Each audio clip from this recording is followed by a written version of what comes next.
Let's see if it goes through. And welcome to another episode of Never Caught Offside with me, your host Alex Voltaire, here with Miguel and David. Finally, we're here again. How are you boys? Good? Doing all, Good, doing all good, good. Sun is shining. Chelsea's in another final. Everything is correct in the universe. good. Glad you are happy. Glad you're happy. All right. So we didn't officially put out an episode last week, obviously due to the situation with Diego Jota. So um ideally I feel it is best to just, just pay our respects to Diogo. It's still I still haven't even gotten over it. I think it's still much like it's something that just haven't really let sink in. Like it's just I know I don't know him personally, but this is still a human being.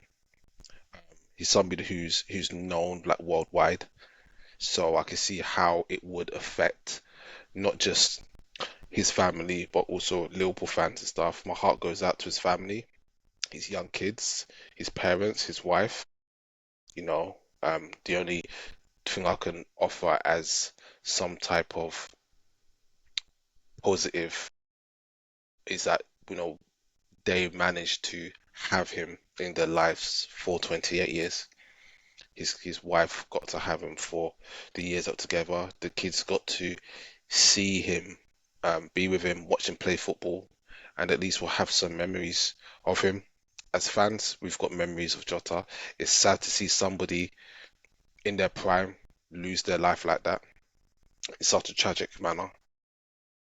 Yeah, I think it just shows that life can really be very short, and we have to be grateful for the things that we do have. We're looking at a Premier League footballer who's living the dream that we live. We talk about them every day. We're gonna talk about the people that we watch all the time on TV. You know, to be in that space, to be in that environment is a blessing. So I can see how his passing has impacted so many people. I don't know how his teammates will feel. Some of them were at his wedding. A week and a half later, they're at his funeral. It's something nobody should ever go through. It's something that none of us should ever even consider could happen.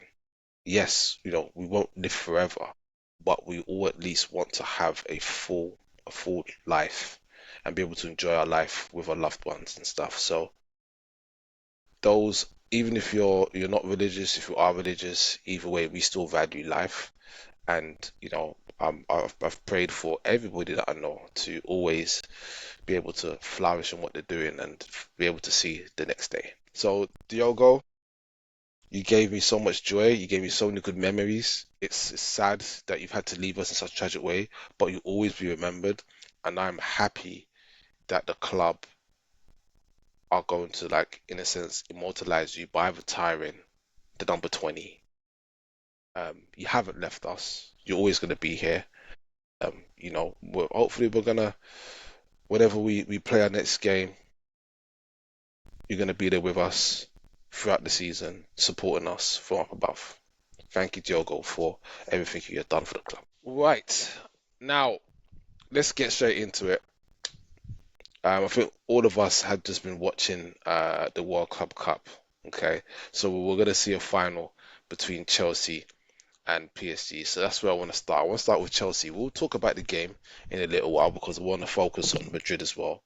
But Migs, João Pedro, 60 million, showed up on his debut, slapped 2 goals against Fluminense, sent you guys to the final of the Club World Cup.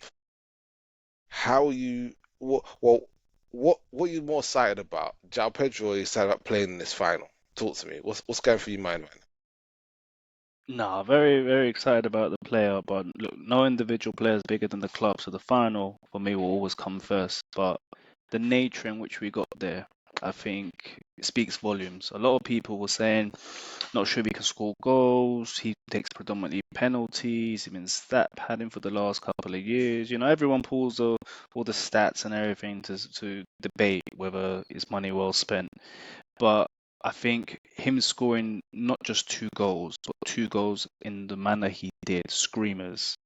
Like especially that second goal, the way he worked it, confidence on the ball, very composed, which is everything we've been crying out for the last couple of years, and we haven't really got with Jackson. I think it definitely is putting a lot of pressure in terms of other players in the squad, but incredible semi-final. Nice to see Thiago Silva again. Too bad he wasn't wearing a Chelsea shirt, but nonetheless, it was nice. So with this transfer coming in, first of all, I didn't really see it until like I think it was like late last week when it said that they were going in for him. And then it was like 60 million. I know that, a couple of teams have been linked to him. Liverpool have been linked to him even at the start of last season. And when Liverpool looked to bring the striker, he was linked with Newcastle. I think they even had a 55 million bid rejected, or am I wrong with that? Uh, So to see him join you guys, was that a surprise to you, or do you feel like, yeah, that's the kind of profile we do need? Because you signed the lap. So is now Pedro an upgrade on, let's say, Nkuku? I think in Kuka, I think it's pretty much sealed that he's going to be getting moved on, especially now with what's happened to Musiala, which was really, really sad to hear. But I think he's one of the top targets for Bayern Munich as they look to replace him with a Mhm. player of similar quality when they're in form, of course. But I think it's tough to say because a lot of people say obviously associating Chelsea with buying a lot of players, and they're like, oh, they're stacked, they got too many players, they're gonna have people changing in the corridors and God knows what, and it's gonna cause It's disruption. But facts though. I think what Maresca has said is very Okay. clear. Yeah. When he Go came ahead. in, I think compared to Potter, compared to Pochettino, Lampard, and all these other people that have been in and out of the club, he had his bomb squad. Like his squad of players that were not going to be playing, it was agreed, and whilst it was a controversial move, it worked last year. But now coming into this year, he's made it very clear he wants 9 forwards to be able to rotate with all the fixtures, everything going on. I think we're definitely on track to have that. Whether Jackson will be a part of that, for example, because the lap Joao Pedro is a lock, but Joao Pedro is more of a dynamic forward that where we can slot him in on the left, up top, even play him where Palmer plays if we need to in the 10. So I think it's a good fit because I think we're kind of trying to follow maybe that model like that PSG are doing. Obviously, they're further down the process as we saw they dismantled Real Madrid like they were a Sunday league team, not really trying, went through the motions, but I have belief. I think the last couple of years was tough, but I think now the vision is starting to be realized, and maybe the sporting directors and everyone else has learned from their past mistakes.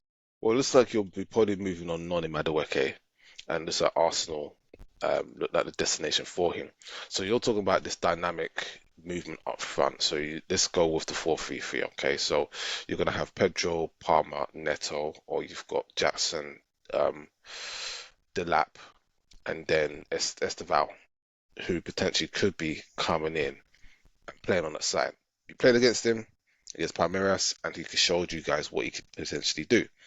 So would you then feel that it's not going to be a case then that he is going to be solidified as the first team striker, or is it just going to be, as you said, like PSG, where interchangeable players, where you're going to have Dembele on the right, then it comes in the middle, and then you've Hmm. got Doué on the right. So would that work for Chelsea? So would you see Palmer potentially going back on the right hand side, or do you see him as he is going to be that number 10 and he's going to stay there? I think in terms of starting, obviously you got Palmer, who's going to be a lock-in every single week.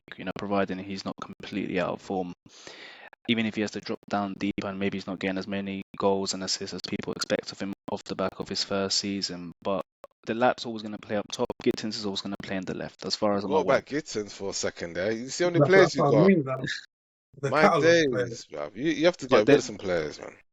but then, if you're thinking about the 9 forwards, including the striker, obviously we got Liam Delap, João Pedro, Jackson. That's 3. Tins is playing out on the left. He's the only one that's tied to that position. Esteval can play down the middle, can play on the right. Obviously, Madueke is likely going to be moved on to Arsenal. Thank you very much. But then properly as well. we also have Pedro Neto that can play across the entire front, just like João Pedro, which he proved a few times last season. So I think once Madueke's moved on, there is space for one more forward. Few different links with different players, but personally, I'd look to strengthen that left side because that's always been a bit of a weakness, especially off the back of last year. But don't you feel you've got enough on that left side? Like you said, you've got Gittins, you've got Pedro can play on that left. Pedro can go out on the left and play as an inside forward on that side. So more players? Really? Yeah, Come on, but you man. can bring Payet. I think Payet can play on the left. Really? He's going Strasbourg. It's already been confirmed, pretty He's going. much. He's Just going. sorting out the Okay. paperwork. So straight Yeah, in, it's Someone straight for out. two you could years. have brought back instead. Rather than buying a new player, you could have bought one of your young players in. But anyway, I know that's not Chelsea. He's a midfielder though. He can play out on the left, but he's a midfielder. So I think he's gonna get the Santos treatment. Couple of years, be you out with Strasbourg, do the development, not to have the pressure of the English media on your back. And then if you prove yourself, you're either a rotational player, or if you're really good, then you're vying for a starting berth. So the Santos stay this season.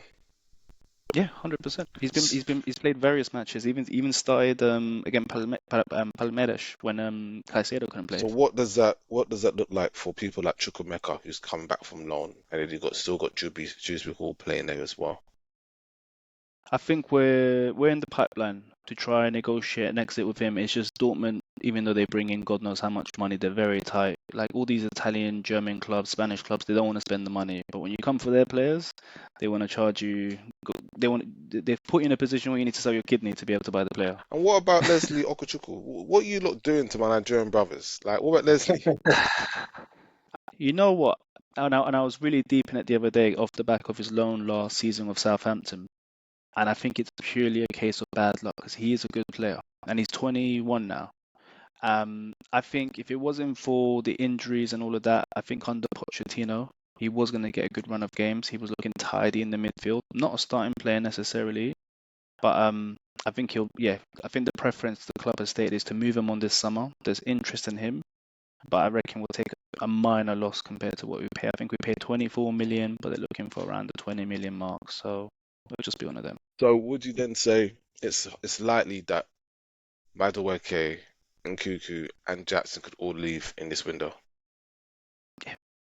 Jackson, I don't believe so. I think Jackson will duke it out for this year, and we'll find out what he's really made of. I think Delap and João Pedro have already proven in a couple of games the quality they bring to the team. I think he's going to have a lot of work, but we'll see. But if I someone know comes in with 45, 50 million, take him. I know that Jackson's not a world beater, but I don't see someone like that willing to be third choice striker at Chelsea. Yeah, I'm not sure. he was terrible in the last game when he came on for me. He missed that chance, That chance right towards the end, David, I don't know if you remember, where Yeah, that chance very to get very tight somewhere. shot.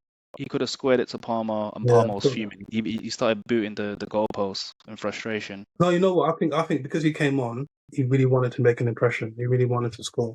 Obviously, João Pedro scored 2 goals. All the strikers are shining, so he's probably thinking, I need to score this, to make to make an impact. But really, if he could have squared it, he probably would have got similar plaudits. He probably would Yeah. have, but yeah, he's just It's that hungry. mentality. I think Jackson and Madueke, whilst they have all the attributes to be world class players, the thing that's always consistently held them back is their mentality. Yeah, and that's why I don't want Madueke. We'll talk So, about Arsenal transfers in a yeah. little bit, but what I want to now focus on is the Club World Cup. Dave, we watched the final. We saw PSG dismantle Real Madrid just like it was a training game. Mhm. Now, when everybody was looking at the teams that were playing in this competition, I know everybody had their favorites.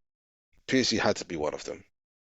Now with Madrid's new manager bringing a couple players, they probably had a look in, and obviously they got to semi-final. So, Dave, are you surprised or not surprised to see that Chelsea have made the final and they're gonna play PSG?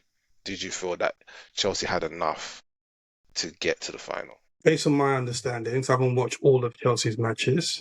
Well, you got to come back in slightly because you're out of. You're out of. There you go. Yeah. Thank you. That's it. Based on my understanding, I haven't watched all of Chelsea's matches. I do think, I might be wrong, Miguel, but I do think they've had an easy run, right, compared to the other teams. So I think this final test they're going to have against PSG is their first real test in the tournament, in my opinion. They played quite a few Brazilian sides. They've dominated. They've played really well. But I'm not surprised they got through for that reason because of the. But you know what? It's a competition. Sometimes you need luck. Sometimes you need a good run. You know, obviously, I know Arsenal. We haven't won a cup in a long time. So if we have a run like Yeah, that, I'll be you like blessed. winning shields. You like winning shields. If we have a run That's your like that thing. where we're playing, you know, not so great Brazilian teams, I'll be happy. So they've earned their luck, which is fine. No, Yeah. not so good. Give the Brazilian team some credit. Those are No, the I do. best I teams do. that they've got. Is it You one thing I'll say on that? They like their shields because they think maybe it's Wimbledon, God knows. But know. look, on that note, look, I think it has been favourable, and it was just good luck. The fact that we lost that game against Flamengo back in the group stages was a blessing in disguise. Otherwise, we would have been on their side of the draw. So pure luck. That's all Yeah. it came down Yeah. to. But one thing I will highlight, despite we haven't played any big European sides. The sides we have played, Fluminense, Palmeiras, they have knocked out big teams. They have knocked out your Inter Milans or your Man Cities or whatever it may be. They've beaten them. I think one of them beat Al Hilal. So, Yeah. and they knocked out Man City, and they're stacked. They basically have a team made up of European worthy players. The European mercenaries in a sense. So are you kind of like you must be shook. Come on, like you must have seen what they did, especially coming off the back of winning the Champions League and dismantling Inter in the final, and then now coming to a semi-final, dismantling Real Madrid. I know people can say this is not the best Real Madrid, but this is a Real Madrid team which can still beat a hell of a lot of teams. A Real Madrid team that could easily make the final of this competition. A Real Madrid team that, on paper, would you say they're better than Chelsea? Could potentially beat Chelsea? Oh, I would say. 100%, they're the favourites, and I think it suits Chelsea, especially currently the stage where we're at, to be the underdogs. And I think in all our, like, if you think about like the Champions Leagues 2012, 2021, when we played in those two respective finals and won them both times, we were the overwhelming underdog. The first time round, it was against Bayern Munich in the Allianz Arena, playing the Champions League final in their stadium of all places. And then obviously Man City with Pep at the peak of their powers. I think David dropped off there. Again, this guy, he's still at last. Every time. I'm getting tired of this now. You're going to have to retire this man. But let's just carry on. Like I was saying, look, the odds are gonna favor PSG, irrelevant of the, I think, current day squad. They have probably on paper better players than us pound for pound. But I think if we're gonna win, I was thinking PSG. I would prefer personally than Madrid, just because Madrid in finals is one hell of a game to play. But if we beat them, look, it's a big bonus for me because I think we've already had a successful competition, made in excess of $100 million. We've shown up, we've far exceeded expectations. People were mocking us, saying you're going to come out in the group stages, you don't deserve to be there. We got there to the final. We're going to be playing against the Champions League champions. They've won a quadruple. If they win this match, they do the quintuple. How often do you hear football teams doing that in a footballing calendar year? That's insane. Yeah, I reckon they're gonna do it. I have to be real. I feel that PSG are too good for Chelsea. I feel they're Have to too wait and good. see. So we'll talk about this in the group. So we've got to bring the chat from the group on here. Like, like we've got a little bet going. So the bet that Miguel set is if PSG win, he will wear a Liverpool shirt to our office which we work in. Yeah. If Chelsea Come. win, I have to buy a Chelsea shirt and wear it. Do we get to pick who's like? I'll be honest. I feel If I do a disgusted. Liverpool shirt, I'll do a Diaz. I'll do a Diaz on the No back. names, no. No This names. No, I want Diaz on the back. no Come names, on. no names. Just the You shirt. got to do a name. You got to do Gerrard.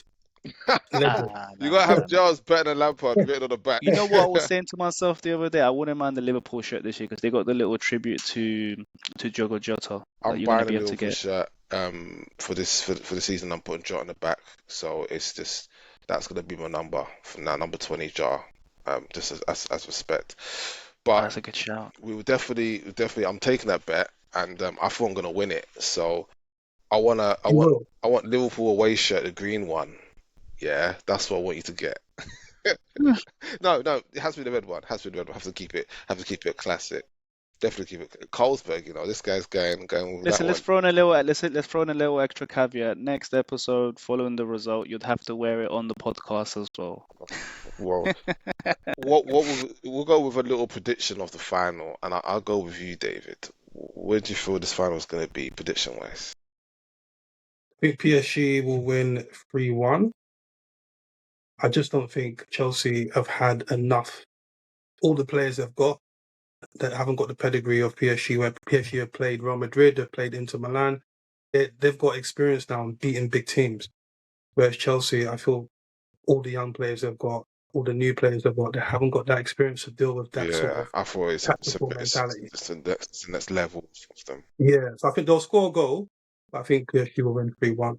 And I think you'll make Chelsea proud because the team will work hard, blah, blah, blah, blah, blah, but PSG will win 2-1. Miguel? Listen, my heart says Chelsea. I know PSG are the favourites, but I'll bet Chelsea no matter what in a final. So I think it's going to be. I'm between 2-1 and 3-2 Chelsea. You reckon you're going to put 3 past them and they're only going to score 1? I think they look vulnerable apart from Nuno Mendes in the back.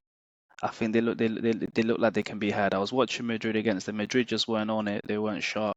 I reckon you put a João Pedro, Lee in them lap. You give them some headaches up top, and I think we can snatch at least a couple of goals. Huh? Mbappe, what's he done this year? What's he won apart from a Super Cup against Atlanta? Come on. He scored a lot of goals last season. Apparently, he scored, I can't know how many goals he scored, but How many trophies did he win? I'm just saying, though, he's a dangerous striker. And if they can deal with him, You I'm can sure they can you deal. have to talk now because you got won your Conference League, your 3rd-tier European competition. Without that, you ain't got nothing because they played in the Champions League, the top tier, and you didn't. So I would suggest you should. Listen, 2 of the youngest football teams, like top tier football teams in the world. PSG are, I think there's like 23, 24 years old average. Like same as Chelsea. Hence why they won the top tier and you won the 3rd tier. But Hey, listen, it'll be good to see some of these you can only play matchups. who's in front of you. Is that not correct? Yes, you There we go. played I don't know what were they called, Kew Gardens. I don't know who you played in that semi-final or wherever you played. So I think some of the kind of the key matchups you're gonna see is it'll be nice to see Enzo versus Vitinha. I think that would definitely be a good matchup. Cole Palmer versus what if he plays as a 10, he'll come up against João Neves. We got tall dangly Palmer with a little 5'6" João Neves. And then it'll be good to then we'll have a Brazilian matchup, João Pedro versus Marquinhos. So I think we'll have some good matchups there. And yeah, hopefully we'll get a good final. And I'm gonna go for prediction of I'm gonna go 3-0 PSG. 3-0. Yeah, I'm gonna What go about my boy 3. Caicedo on the midfield? Best DM in the world. He's gonna be Come on. he's gonna be chasing around Most shadows, bro. expensive. He's gonna be running around kicking people. That's what he's doing. All right. So moving on to Arsenal. Now, Arsenal have been doing this transfer, trying to buy a striker for the best part of 3 years, and then now finally, they've been linked to a striker. It's been a bit of a saga. The interest was Benjamin Sesko. I felt was going to be the one that Arsenal were going to go and get. Then they're like Gyokores. I only thought that they'll go for Gyokores because I thought the money for Gyokores is going to be less for what it's going to be for Sesko. He's agreed personal terms. He's virtually almost gone on strike. Apparently, we're hearing now that he's going to take a 2 million cut in wages to join Arsenal. Would you believe? Man's come That for. is what you call, ambition. Wouldn't believe ambition. That's desperation. He wants to get out. So he's doing Same thing. everything. He's doing everything he can to get out of Sporting so he can come to Arsenal. Now, do you feel that this is the striker Arsenal need to get? Is this the missing piece to the striker puzzle Arsenal have been trying to put together over the last few seasons? And is this now the guy that you feel can get you over, what was it, 88 points or 89 points? What did you get? What did you get last season? I think it was 89 points, and the previous season was what 90, 91. You didn't get 91. What are you talking about? 91 will bring you a title. 91 will bring you a title. You've never hit 90 in the whole Premier League 89, era. 89. But anyway, Eight, regardless. 89 is the highest you probably got, okay? And last season, Mm-hmm. I think you were 10 points behind us, and we end up with or 80 in the form of like or 86 or something. Yeah, one of the lowest Premier League wins in the 86. So we'll just put that in there. Yeah, well, we still won by 10. We're one of the lowest. But we still won by 10 points. It's funny, isn't it? Listen, Arsenal got 90 points back in 2004, man. The invincible season. Okay. Or was that 90 points in 2004? Are Yeah, you sure? Yeah, checked Okay. it. Well, you haven't been over 90 points. So do you feel this could be because I feel like this is gonna be a season where you're gonna have to get over 90 points to win it this season, and I'm looking at the high 90s. I do believe it's going to be what it's going to take. You're looking at 95 plus because the way City, Liverpool have been, assembling a better squad than last season. Have Arsenal done good business and now bought potentially, hopefully, because it's not over the line yet. Have you bought in the striker that you feel could get you over the line? I think first of all, whether we need 90 points, is debatable, really. I know many teams have bought players and teams are stronger, but let's see about that because, you guys, obviously you won the league with 86 points. It might be 89 points, but regardless anyway, Gyokores is probably the best striker that is available out there right now, right? There isn't another striker out there that is a better option. Sesko is unrealistic. There's a reason why no clubs have bought Sesko for a while because it's just unrealistic amount, like 100 million they want, or 80 million, 90 million, something like that. Yeah, I had 90. Yeah, it's just unrealistic. And the amount of goals he scores. I think the way Berto moves, he always has two players lined up. I think apparently that's how he moves at Atletico Madrid. He always has two players, so you have an option. So I think Sesko and Gyokores was a striker. And we've got Eze and Noni Madueke. There are two options, but although Noni Madueke plays on the right, he can play on the left. But Eze can play on the left and he can play where Odegaard plays number 10. So I think Gyokores would be the final piece of the jigsaw, but we still need to add a left winger to make it for me certain. A left winger, definitely. Left winger and Gyokores, I'll be happy with that transfer window. So let's say that doesn't happen, and then you start the season and you don't win the league. Is the next thing to be like, we didn't win it now because we didn't get a left winger? Well, it probably will be a combination of we didn't win it because the team who won it was so good, right? Which might be Liverpool. I don't think it'll be Liverpool this season anyway, but it might be it might be Man City. Chelsea might throw in some luck in there. You never know. But whoever wins it above Arsenal, I think obviously they would deserve it. But if we don't win it, then questions have to be asked, man. Because Arteta, if we do buy Madueke, I'm gonna be pissed off, really pissed off, right? And Madueke signing, the whole of the Arsenal fan base is not happy with potentially buying Madueke simply because like his ambition, his work ethic for me. Even Maresca's talked about it in the past, but now the way Maresca's talking now, it's like, no, Madueke is great. I'm giving him minutes, I'm playing him. He's talking like a corporate guy that wants to sell a player. Yeah, which is fine, no problem. He wants to get rid of him. So he's going to play him a few minutes. Look, I know he's not going to play him in the final. Not going to play him in the final. I don't think he won't risk him in the final. But what's wrong with having Madueke as a potential backup for Saka, yeah? We don't need to focus on buying a backup for Saka. That's not our priority. That's why it's an issue, right? If you're going to spend 50 million up front for a player, and right now we're debating about spending an extra 5 million to buy Gyokores, and he just wants to buy 50 million on Noni Madueke. And we're debating on extra 5 million for Gyokores, and it's extra money for Eze as well, right? Why are you buying a backup right winger? That's not going to make an impact in our season. Because last season he had Sterling, and that was not. No, but not the okay, move. fine. Okay, fine. If everyone is fit, right? What do we need? But First that's and the foremost. issue. That's- Everyone wasn't fit last And season, they and can't, that was and you, your and you that was your can't, trump card. yeah, and you can't expect them to be fit. You have to Okay, expect they're fine. going to be Listen, injuries. Okay, so listen. we buy. Okay, we Art, buy Art, Madueke. you, David, sorry, just to put it out there, you tell me if you disagree. For the longest time, wasn't Arteta treating Saka like Saka was working in a Chinese sweatshop? My man didn't have no games off.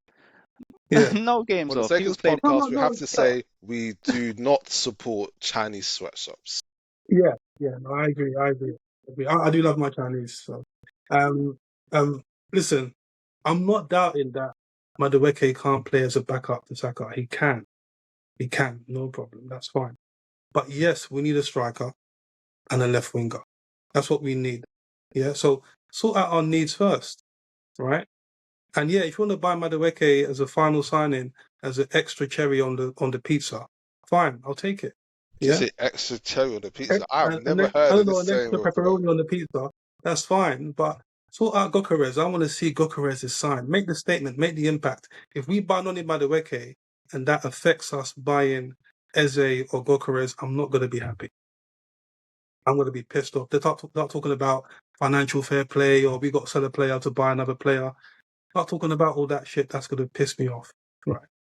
The fact So, is, because I remember, I just remember what during the season, I think everybody was talking about Isak to Arsenal, Isak to Arsenal. As soon as the season ended, there was silence. There was you like have not spoken about Isak whatsoever. And I've had arguments with Arsenal fans when I was saying Arsenal do not have the money and the facilities to go and spend and buy someone like Isak because it's all about who the striker is going to be. It's going to be Isak, and I was like 150 million.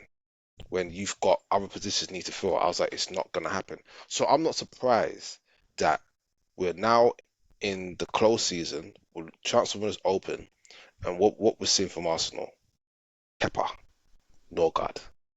Yeah, Zubimendi, I'll give you that.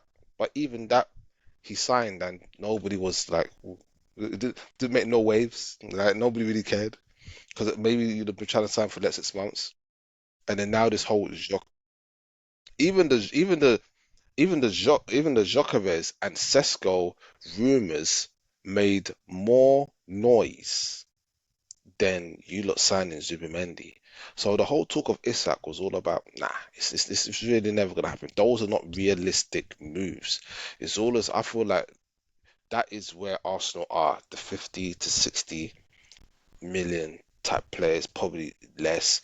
But that's not a criticism because I feel that that's where I like my team to kind of be. You can at least buy 3 or 4 players around that. Liverpool did that when they bought Sabozlai. Fair enough. We've got work. Yeah. 60 million. Fair enough. We've got McAllister and Gravenberch for like 35, 36 million. But those kind of players there, that kind of profile, 24, 23, 24 years old, 50, 60 years old, fine. Spending 150 million, I don't really see it. Yes, Liverpool went and bought Wirtz, but I did not feel that anybody was going to go and do that kind of business. So, But let's be honest. Let's be honest, Alex. Yeah. Um, the actual Isaac thing, there was never a bid made, never personal agreement, no contact, nothing. It was just typical hype. Yeah, we want Isaac. Yeah, fans talking about Isaac, and it gets into the media. We never really made any moves for Isaac. Now, Gyokores is a different story. He wants to leave. He's he's literally begging to leave the club. So I think Gyokores will happen. It's a matter of time, right? If we sign him, we sign Eze, and we sign Noni Madueke. Unfortunately, if we sign all them three, and also the defensive midfielders that we sorted out, which I think is good business, and the backup goalkeeper, you could have an argument that we probably had one of the strongest transfer windows. Yeah, I think potentially better than Liverpool. we're going to talk about that at the end when if it all goes through. we're gonna do a little thing and put together a team. So make sure you are sticking to the end of this podcast, because we are gonna do a little thing where we're gonna put together a team of 11 made up from transfers that have happened. But if we do feel short, we can fill in rumours and we can build an 11 and we can also add a manager and so forth. So that's something that we're going to do towards the end of the show. Now, with what you've just said there, I have to ask now, does Gyokores come in and take the number 9 shirt of Jesus? Oh, look at that Again, cliffhanger. that was a cliffhanger, isn't it? It's No. like, man avoided the question. No comment. Oh, he's back again. David, you need to pay your bills, man. What's going on? No, I'm on. I thought I'm on. because No, go on, go on. you said that you were going to put your phone on what? So who's ringing you? Nah. It is. It's Look at the way he's looking. Is that who? Yeah. nah, This is why I said don't no, use your phone, because people are gonna yeah. call My you phone is off. and stuff. It's off. Yeah, it's off. It's off. If this It's off. recording doesn't come through again and we can't post this Yeah. episode, You know what happened? It said reconnect. So I just clicked on reconnect and that's it. It said error reconnect. I clicked on reconnect. That's it. That's all. hopefully, I'm So- looking at a So dashboard wait, Alex, right now. I'm seeing. let's operate in a world where Kepa signed, Norgard is signed, Zubermendi is signed, Eze is signed. He plays down as a number 10. He can play on the left as well. You got Madueke that provides cover to Saka. He can also play on the left, which gives you that extra depth. And you got Gyokores up top. You're talking about near enough £300 million. If you don't win anything this year, does Arteta get sacked? That's not 300 million. Yeah. Nah, that's not Gyokores. bloody- That's not 300 million. not bloody- I'll do the Do the maths for you. maths. Where's your maths at, bruv? Where did you get Yeah, 300 million yeah. So from? Gyokores, it's in euros. So I'll guesstimate once it's all done and dusted. Okay, about do it. £65 million. £65 million. 65, Yeah. yeah. Then you got Madueke. He's going to be about 50-55. Let's just be on the high side to be safe. Let's say it's 55 because that's what's being rumored. Because 55 was Okay. submitted and Okay. rejected. So what's that? 110, 115, We're on 120 right now. 120. Okay, 120. So Zubermendi's release clause was 51 million. okay, so it's 170. As the price that the Crystal Palace have slapped on him is about Release 68 was million. 58 million. Yeah. So Well, 60 million release. so Okay. we'll take that to what? What's that? 230. 239. Okay. Then you got 10 million for Norgard, and then you got 5 million for Kepa. Takes you to 254. I told you. Cool. Not 300. Yeah. £250 million spent in one transfer window. So my question is, if Arteta doesn't win any silverware this year, does he get sacked? You know why he doesn't get sacked? Because Chelsea Oh. have spent a higher Don't do that. transfer window. Don't do that. in all- Don't in do all- that. no, listen, Don't listen. do that. But let's put it into perspective. Chelsea's triumphs Let's or put Chelsea's failures should not determine whether Arteta should keep his job. Take that away and let's be real. If you don't end up with any silverware this season, should Arteta keep his job? I swear, like this is like a thing that's gone on from last season. So Okay, so if you let's be assemble real. a team, a team, right, and it's the first season of that team being together. David, stop that. No, Stop it. I'm just saying. I'm I'm logic. gonna let you land, Logic, and they're gonna logic. shoot your plane. Land, and I'll shoot your plane. I've got Navy SEALs on the tarmac, ready to take out. You got hostages on that plane. Your hostage is your common sense. Go and talk to me. Okay, my common sense says it depends on how we perform, where we finish, where we get to, right? If it's a bad performance, like we don't even finish second place, right, and we don't even get to any finals, then I have to start questioning Arteta. Can't just sack him next season, but there has to be kind of saying, okay, Arteta's in question. So the following season, that's when he will get sacked if the performance stays the same.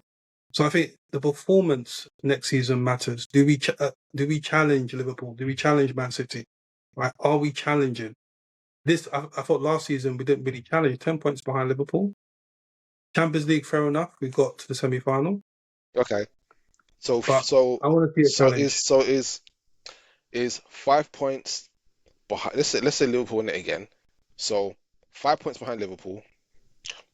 FA Cup semi-final.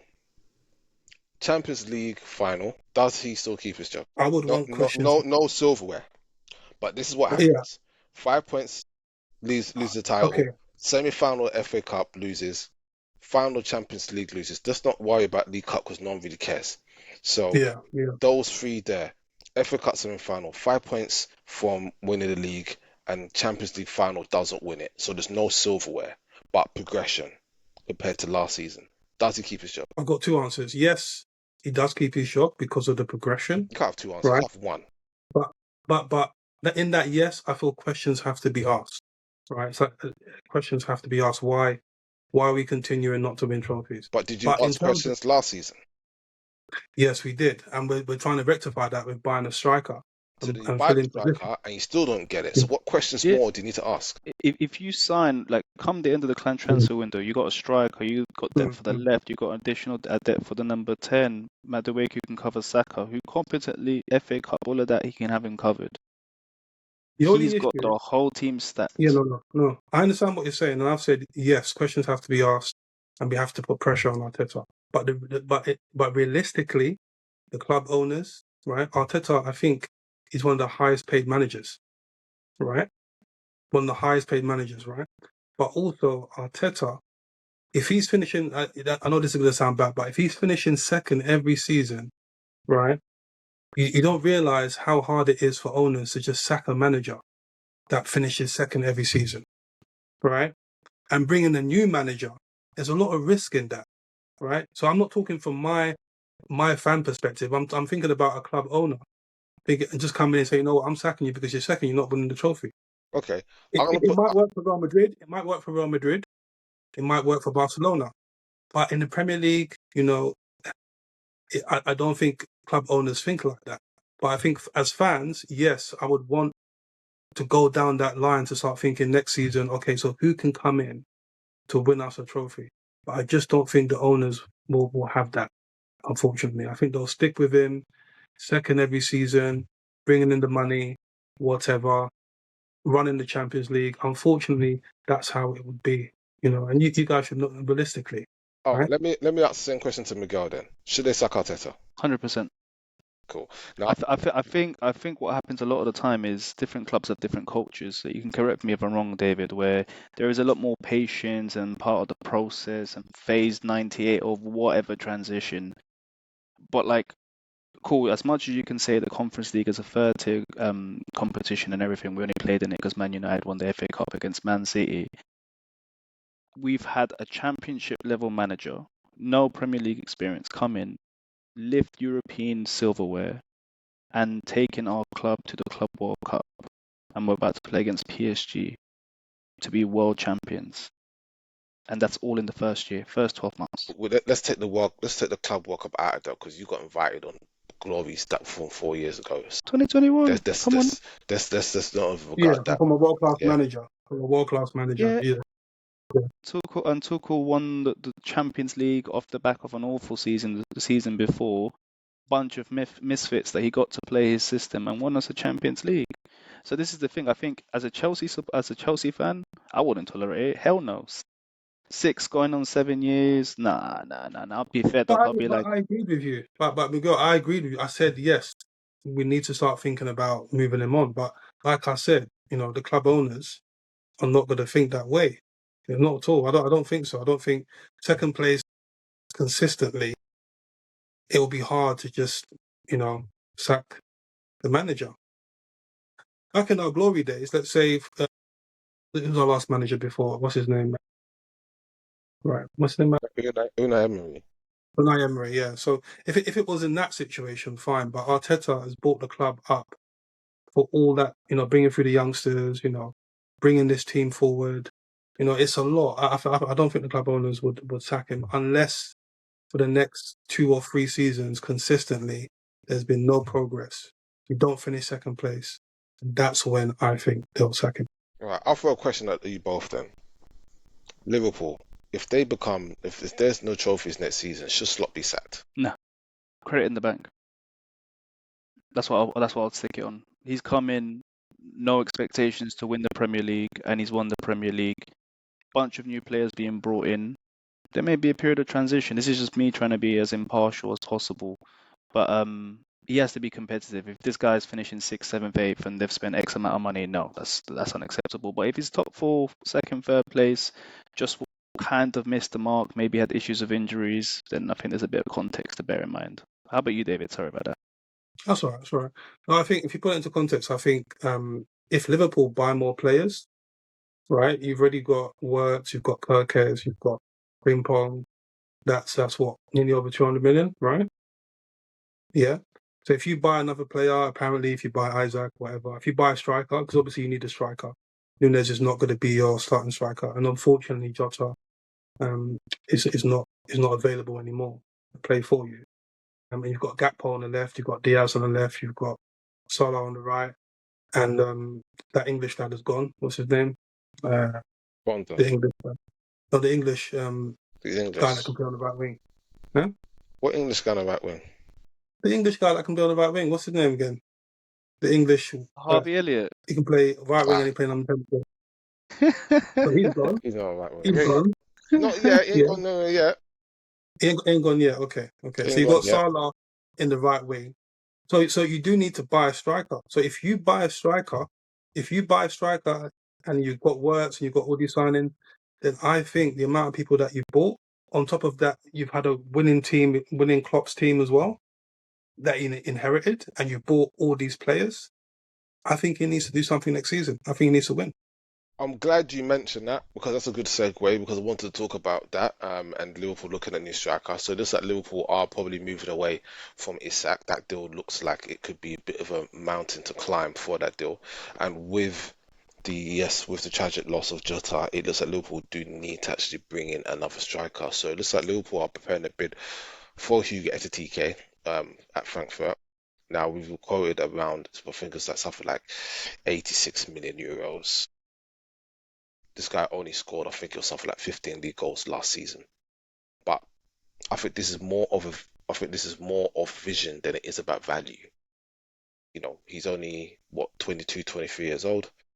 He's got a lot of potential, and he has a similar profile to Isak, tall, agile, really skillful, can finish, he's good in the box, he's good link-up play. So maybe this could be something different than what we have had, because we've got Nunes, who is really a frustrating striker for all what he can do and what he can bring.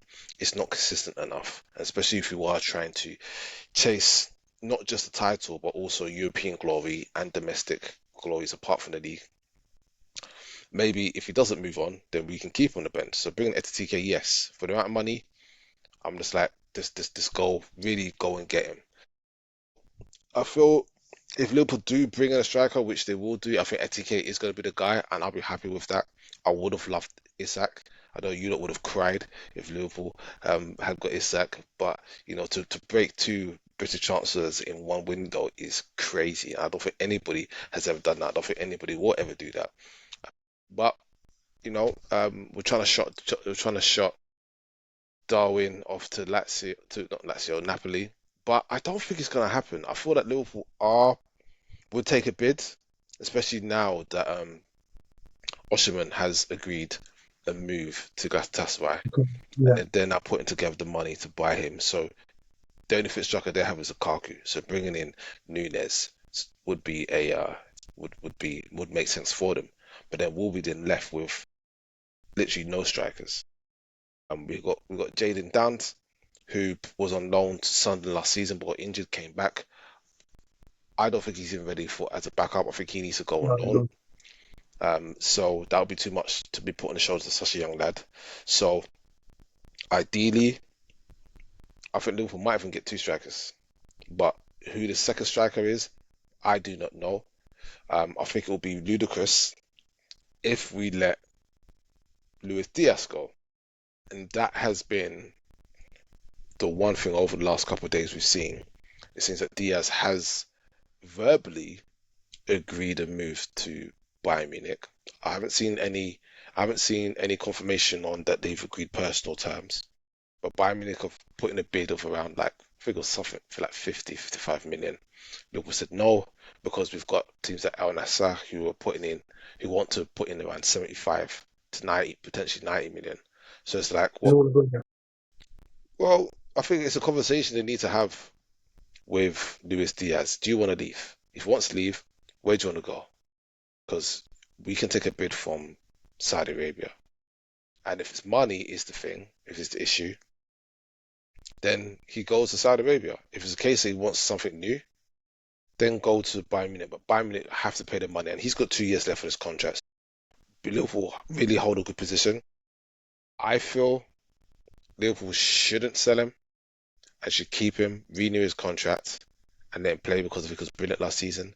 But at 28 years old, if a team now comes in with almost double from what you paid for initially, should teams now cash in? Is that now the strategy now, or do we feel like, you know what, let's keep this guy for many years? What do you reckon about that? You've got, I think you've got, I think definitely cashing in is a good option if the player isn't of the same quality as they were previously, or they're not proving the same results as before. But Diaz last season was incredible. Okay. Diaz and Gakpo probably was two of the best wingers in the Premier League, right? And Diaz can play false nine, But so the reality is, even if you do sell a player, if you are thinking about that model, sell a player when they're 28, who can you get right now that is better than Diaz, realistically, right? Mm. That's another problem. But I also think Liverpool. Everyone's talking about Liverpool winning the league. You guys have got a lot of holes. So who replaces Salah when he's injured? You're talking about Saka. Who replaces Wirtz when he's injured? Right? If you sell Diaz, who replaces Gakpo? And you've got no strike. You've got Nunes going. You've got no striker, and you're talking about Arsenal's in a bad position. You know what I mean? No, and your but defense, you got Konate doing GCSE Spanish. And then you got Van Dijk, who's obviously a bit old now. Yes, you got Gyokores. What is it, Simicast or Robinson? That's going to be the replacement. And then you've got Frimpong on the right. Bradley, right on the right, right Frimpong. side is, well, listen, let's just be real now, yeah. The right side is for years. Conor Bradley 22, Frimpong 24, we're golden. Fine. We brought in Gyokores. Gyokores 21 years old. Robertson will play, as the backup, teaching the game. We'll sell Simicast. In terms of defense, we sold Kwanzaa, but hopefully we're going to bring in a younger centre back. We're on the verge of potentially bringing in Mark Wehi, so he can come in. He could potentially be the Virgil van Dijk replacement, or he'd be Konate replacement. No, okay, but again, there is a plan, because you've got people like Van Dijk who literally played majority of the season, didn't get injured once. Cool, it's ever stayed. Salah barely ever gets injured. But this is the thing, because Salah barely gets injured and can always play. If he is not playing, but last season we had Keita who was there, who barely ever played. So there are options. When Klopp was managing us, there's times where he didn't start he didn't start Salah, or he took him off.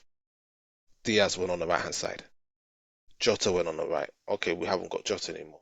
Gakpo can go on the right. So those things can always happen. So Salah's has never been a problem. If he doesn't play, we can have Diaz on the right. I said we can have Gakpo playing on the right. So we're fine there. I think that's sorry, Alex. I was gonna say that's one big thing that's been popping up. But is there a comparable player for similar or less money you can get to replace, let's say, Diaz, if you do sell him? 100%. 100%. Who would you say? I would go, and I would definitely go and get my guy from Lyon, the left winger. Malik Fofana. That's it, Malik Fofana. Mm. That's who Liverpool were looking to go and get. Then now that Lyon didn't get relegated, I think they've kind of temporarily solved the issue, so they can keep him. But I think they may still want to sell him just so they won't find themselves in the same position next season. But at the same time, Anthony Gordon is someone who's been with Liverpool, who can obviously play on the left. So Liverpool have these options. So we don't really have holes. It's all about strengthening that squad and having a bit more depth, because now we're talking about Javier that can't get no game time. Curtis Jones is fine for game time, but I don't think those guys, obviously Jones can't play that, right?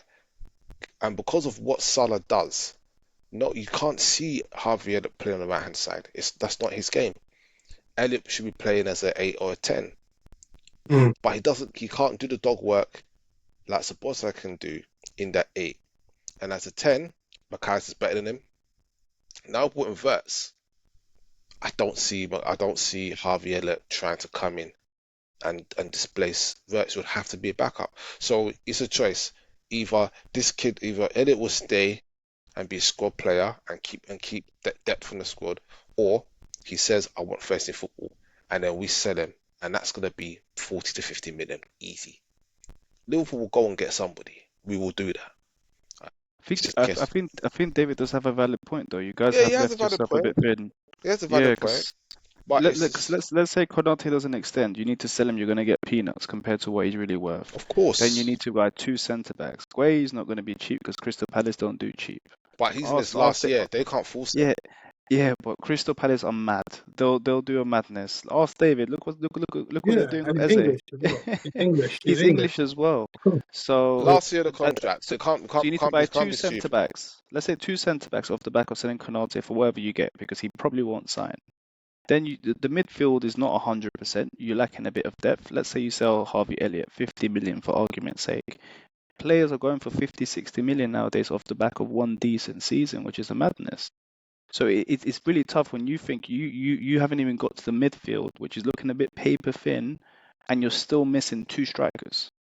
It's not really And Diaz might leave as well. not really That's a lot of it's not peas, man. really paper thin because what we've got Gavin Birch and Endo playing the six. We've got McAllister, Szoboszlai, Wirtz, Elliott, and Jones all playing for 8 and 10 spots. Oh yeah, Jones.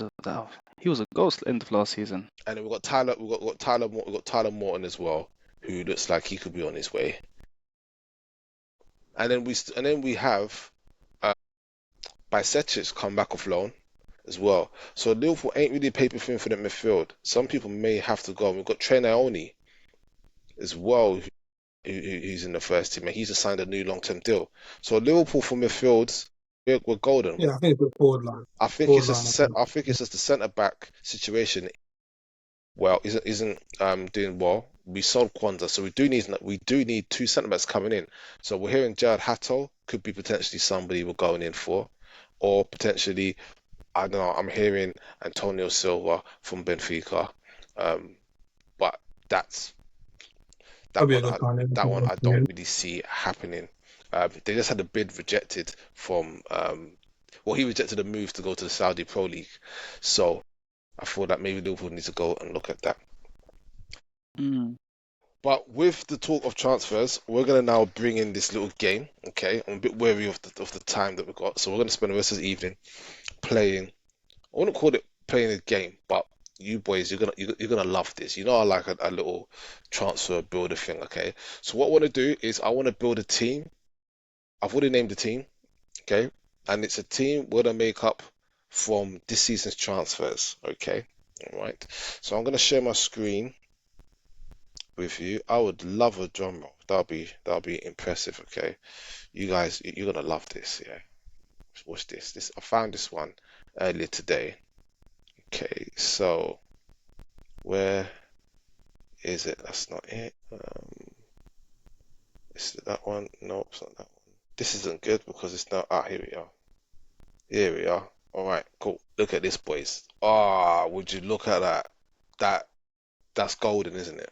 Okay, so we're gonna build a team. This is called the transfer window buys. So it's a best 11. Okay, so we will pick a squad, and then we'll also add a manager as well. Boom, there you go, add manager. All right, so we'll pick a team from this season's transfers. So those who have moved, if we don't have enough to make to make 11 from those who have moved, then we can do anybody who is rumored and strongly linked. And when I mean strongly linked, we'll probably I want to be talking about terms agreed and so forth. Okay, let's get rid of that. I don't want Amazon trying to do me for advertising. Okay, right. So, what formation should we go with? Should we go 4-4-2 or should we change the formation? I think it should be I think 4-3-3. But what do you think, Miguel? Yeah, 4-3-3. I think. Going Don't know how many 4-3-3. teams have still played two strikers up top. Okay, all right. So, okay, I'm just trying to figure out change formation now. I think this is it. Can you drag them? There we go. Can you drag it in the thing? That's all right. So we're going 4-3-3. 4-3-3. That's fine. Okay, all right. So we'll start with the keeper.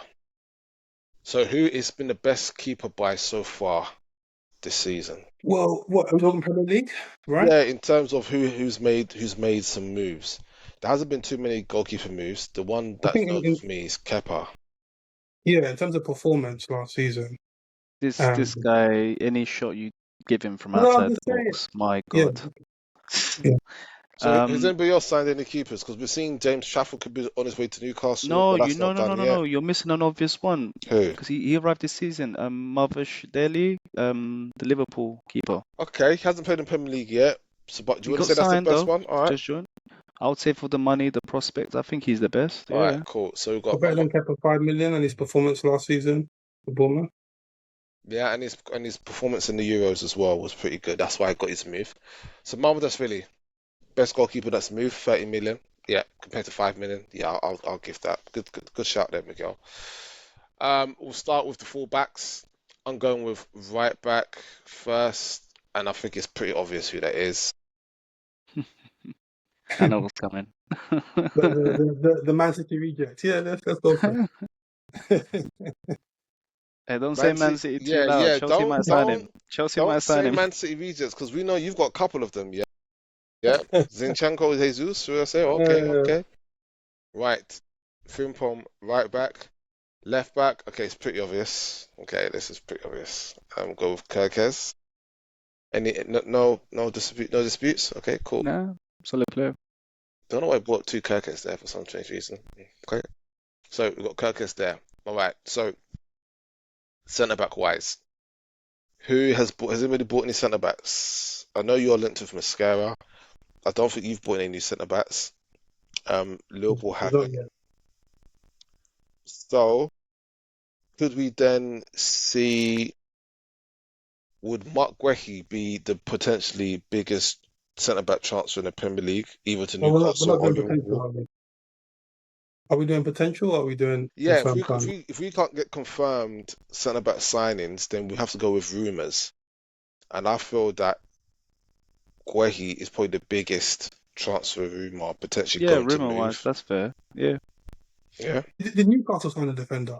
Newcastle, yeah, to sign a defender. No, they're trying to get Guehi as well. So that's why I want These to put guys him are there. getting tossed from pillar to post from so many different players. Yeah. So Mark Guehi potentially move to Newcastle or Liverpool, and then another centre back. Probably the most difficult position centre-backs. Yeah. So far.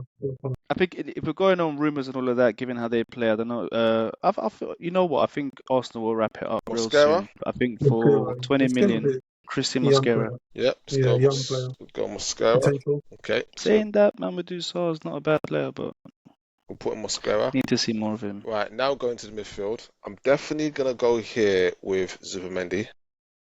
Yeah, you made the right call. Okay, all right.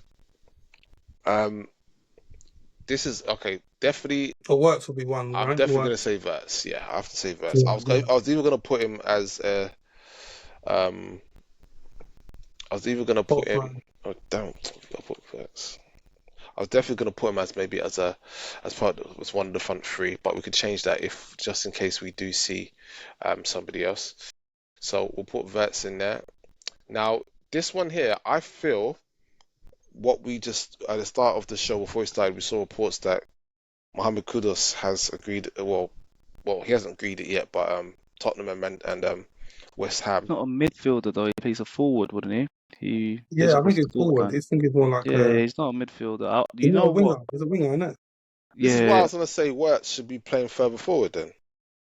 no, because No, he's but not Works is like a occupying. number He's not 10, isn't right it? wing, left wing. He's not a striker. He can occupy a midfield spot. He would play in front of Wait, probably hold the on. two But players and Wirtz can pivot. play across the front three or play as a 10 or an 8. But mainly plays as a 10. That's And what about Kudus? forward. What are you saying about Kudus then? Kudus, I would say, plays as a winger, like Winger, given the yeah. opportunity, right winger for sure. Well, Bowen Yeah. plays. Well, when him and Bowen are playing the same team, Bowen plays wide on the right. Now, where does Kudus go? Yeah, but he's the sweetheart for West Ham. He's never gonna Exactly. So get he barely ever plays on the right hand side. So where are you playing look, Kudos? one player you guys probably, unless you've been paying a lot of attention. Okay, let's look at Kudos. All I right. was gonna say, what do you guys think of Asugo for 18 million? I haven't even seen much of him. If I'm honest, I put my hands up. I ain't seen much of it either. Yeah. He's literally a clone of Caicedo. Like, it's insane. If Caicedo didn't have his hair dyed or whatever, you wouldn't be able to tell the difference when he comes to the pitch. He's a bit more raw, but for 18 million pounds, I was like, wow. Yeah, I think so. Yeah. Mendy. I'm sorry, bro. I ain't seen him. Sorry. We can't put him in. Wait until the Premier League season, then you guys are hating. So, all right, let's keep it. So midfield, because the only midfielder I'm seeing that's moved, I can't put Christian Norgard. Nah, no way.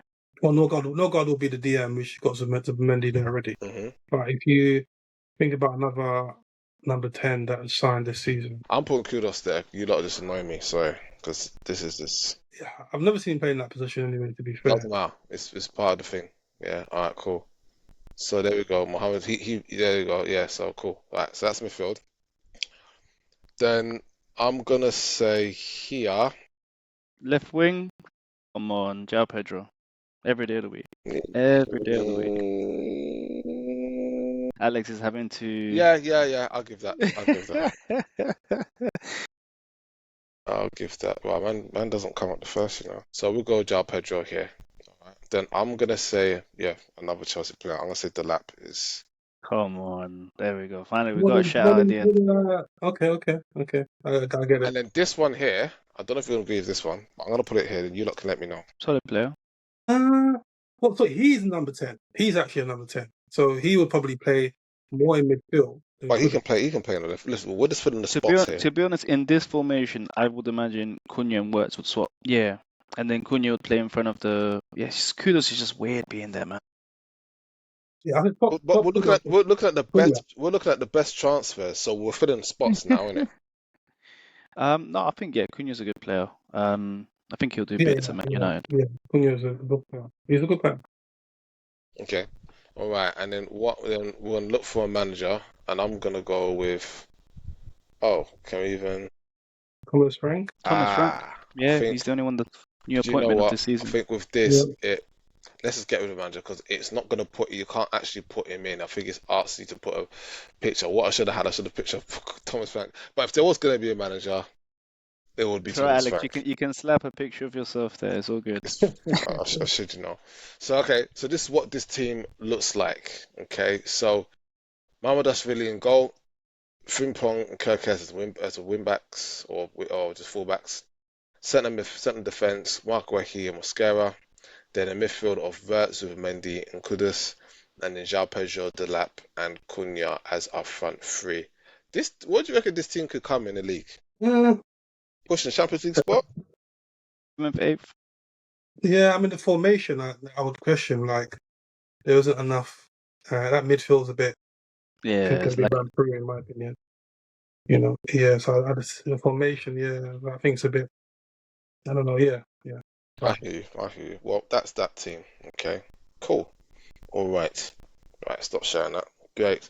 All right, well, that's the end of the show. So thank you guys for being with us and doing that. If you want to put in the comments what you feel your best signings of the season so far are, great. If you want to also put in who you feel players should be joining which clubs, let us know. But remember to always like, comment, and subscribe to the Never Caught Offside podcast. We want to try and get this out as soon as possible. We have been missing for a little bit, but I have put out little snippets of bits we've done to keep you guys entertained. Ways, thank you for joining me today, and I'll see you guys again. Evil, peace. Peace. Peace.